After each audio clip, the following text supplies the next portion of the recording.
مولد أحمد طه الهادي فيض من نور الرحمن. Bismillahirrahmanirrahim. Assalamualaikum warahmatullahi wabarakatuh.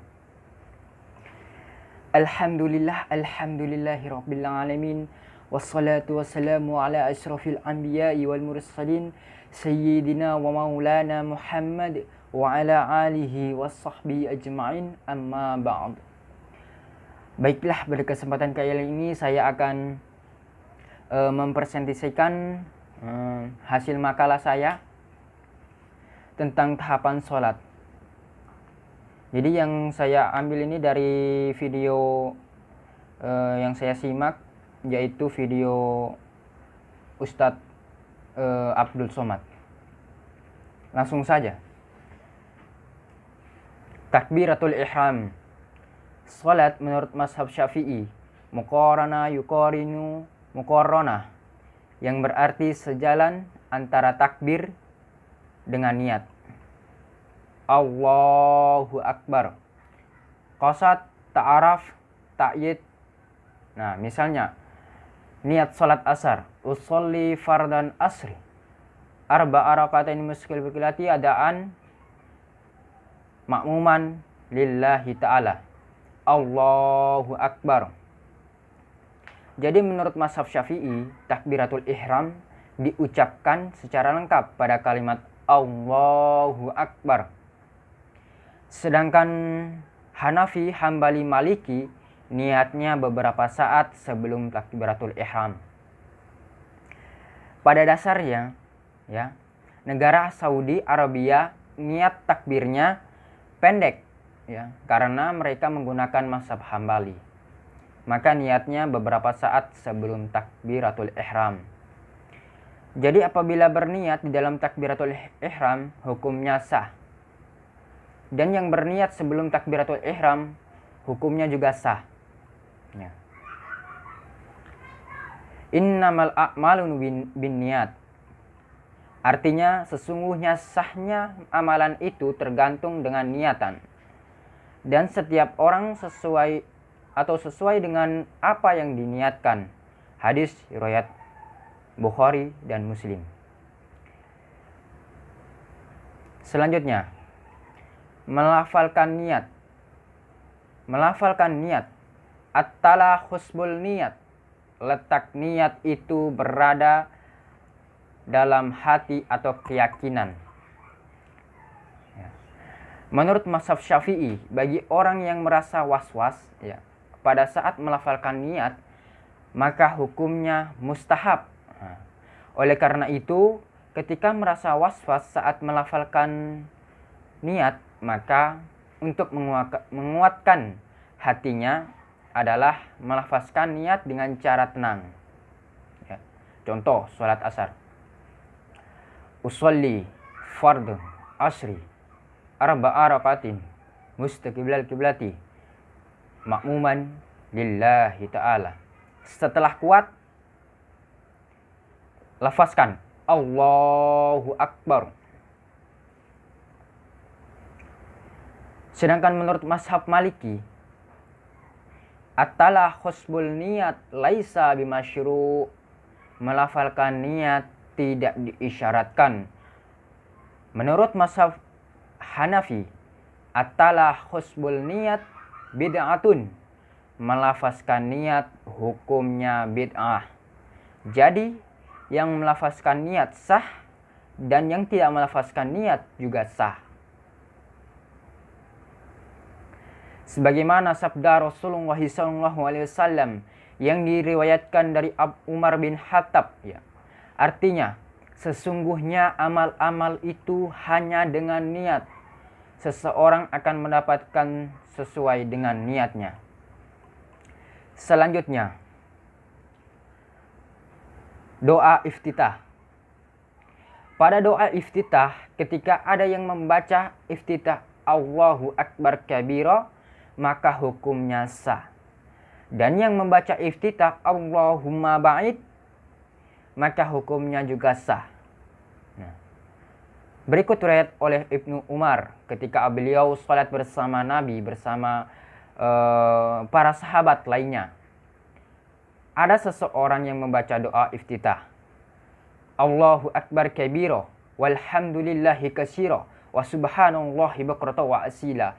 Yang artinya Allah Maha Besar, dengan segala kebesarannya, segala puji bagi Allah dengan pujian yang banyak.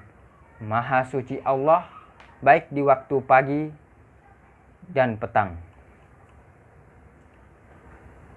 Berikutnya, pada saat angkat takbir, maka diangkat kedua tangan sejajar dengan telinga. Jadi Allahu Akbar. Maka itu dianjurkan oleh laki-laki. Sedangkan perempuan mengangkat takbir sejajar dengan bahu. Allahu Akbar. Terdapat 6 mazhab. Ya. Terdapat 6 mazhab yang berpendapat mengenai takbiratul ihram saat meletakkan tangan di dada. Jadi yang pertama, mazhab Syafi'i, ya. Baina sadri wa surrati, antara dada dan pusar. Jadi begini. Allahu Akbar. Dada. Di dada dan di pusar.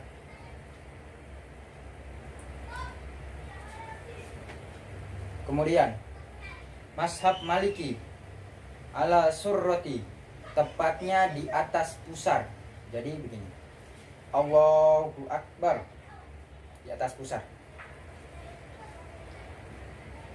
Mazhab Hanafi dan Hambali tahta surrati, di bawah pusar.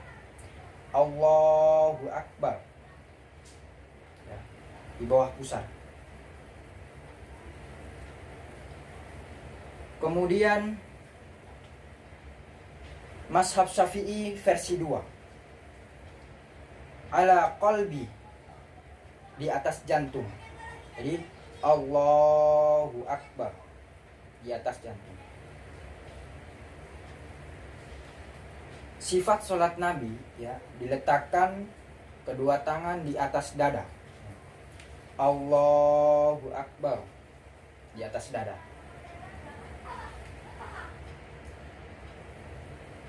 Yang terakhir adalah menurut mazhab Maliki, ya.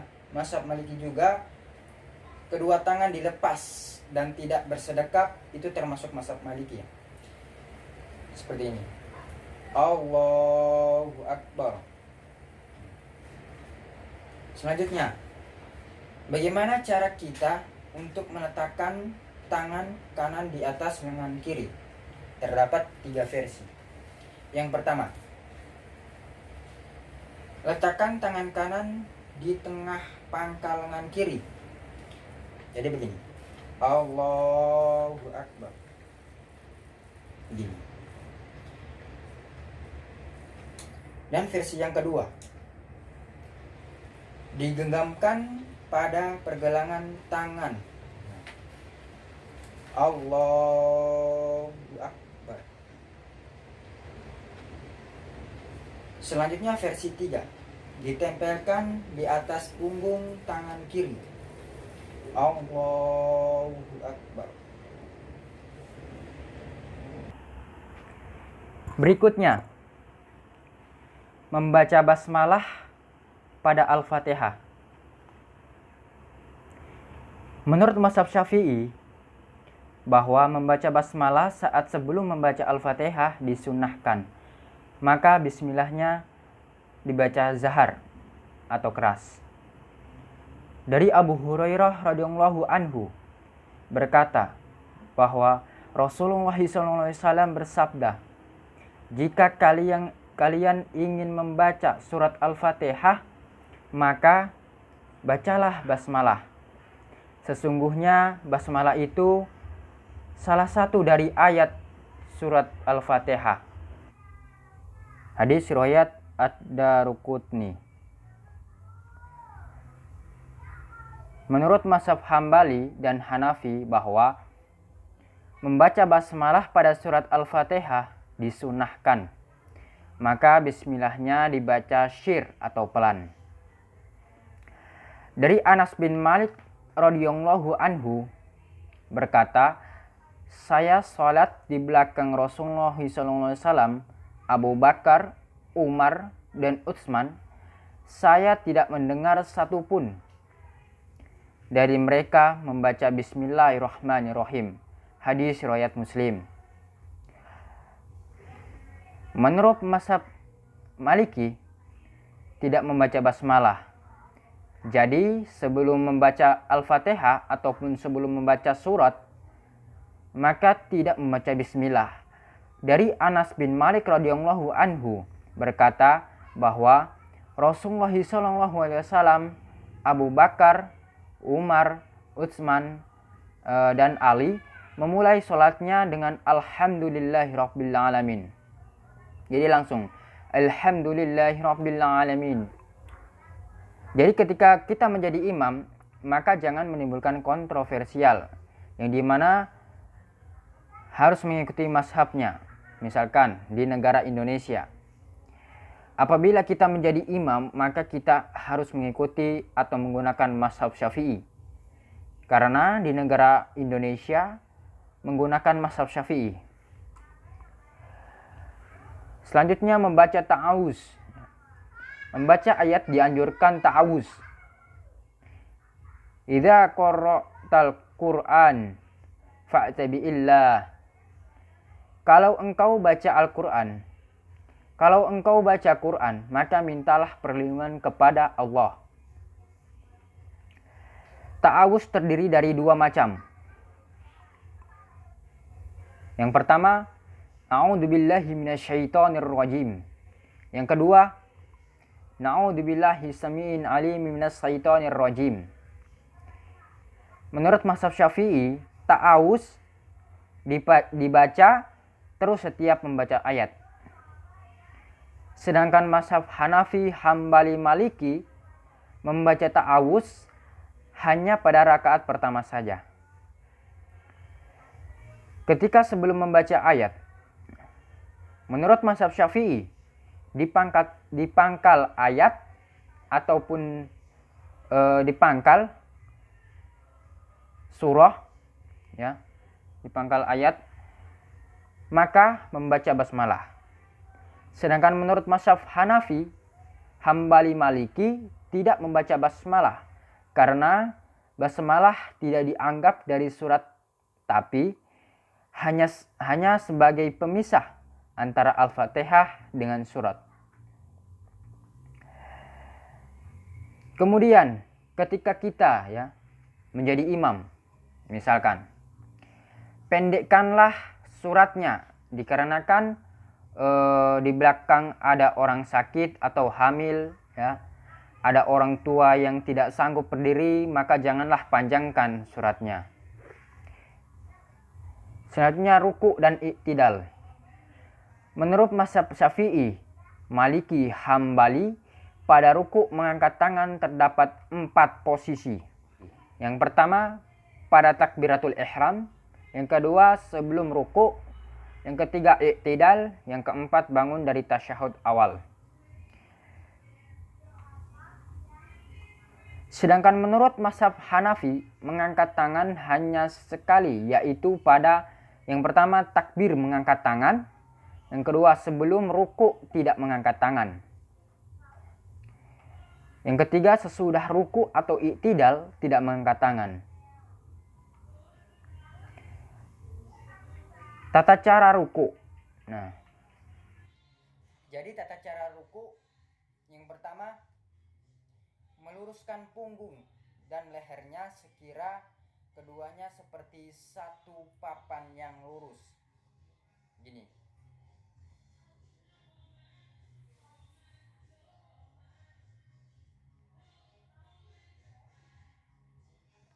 Nah.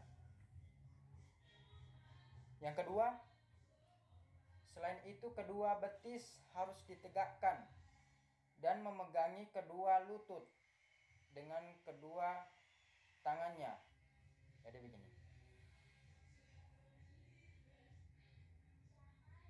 Jadi harus lurus ya. lurus. Jadi andaikan diletakkan bejana mangkok di atas, maka tidak tumpah. Selanjutnya terdapat 3 riwayat atau versi dalam pembacaan i'tidal. Yang pertama, Rabbana lakal hamdu min ussamawati wa min ul-ardi wa min umma syi'ta min syai'in ba'du. Yang kedua, Rabbana walakal hamdu. Yang ketiga, Allahumma Rabbana lakal hamdu.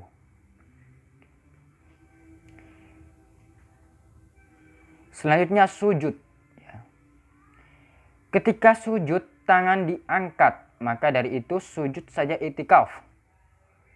Pada mazhab Hanafi, mazhab Hambali, mazhab Syafi'i, dan mazhab Maliki, keempat mazhabnya tersebut sepakat ketika turun dari sujud, lutut lebih dulu. La yabruku ahadukum kama yabrukum ibil. Jangan kalian ruku sujud seperti turunnya onta. Maka riwayat Hujur Ubuwah Ibnu Hujur dengan riwayat Abu Hurairah berbeda. Yang dikuatkan riwayat yang mengatakan lutut duluan turun. Setelah lutut kemudian tangan. Dalam kitab Syekh Albani, ketika turun dari sujud terlebih dahulu telapak tangan, kemudian lutut. Setelah itu kening. Menurut jumhur ulama juga ketika sujud lutut lebih dulu. Setelah itu tangan. Kemudian ketika akan bangkit bangun dari sujud, maka dianjurkan jilsatul istirahah. Jangan langsung bangun, tapi duduk istirahat. Hukumnya sunnah. Setelah itu barulah bangun, bangkit ke atas. Ketika bangun ke atas, wa ya'tamidu ala ra'atihi. Nabi bertumpu kepada telapak tangan. Jadi ketika Nabi bangun dari sujud, Nabi bertumpu dengan telapak tangan. Begini.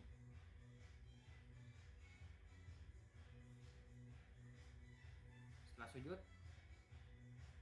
duduk istirahat dan